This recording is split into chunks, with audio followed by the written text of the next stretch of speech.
சாமி தமிழ் திரைப்படத்தில் முதலாக தமிழில் அறிமுகமான வில்லன் நடிகர் திரு கோட்டார் சீனிவாசராவ் அவர்கள் தனது 81வது வயதில் வாக்கு செலுத்த வரும் காட்சியை நீங்கள் பார்த்து கொண்டிருக்கிறீர்கள்.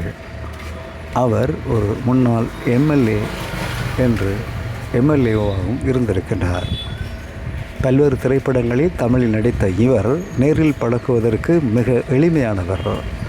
எப்பொழுதும் தன்னை ஒரு பெருமிதம் கொள்ளாமல் மிக எளிமையாக நடந்து கொள்வார் என்று அவருடைய சுற்று வட்டாரங்கள் தெரிவிக்கின்றன.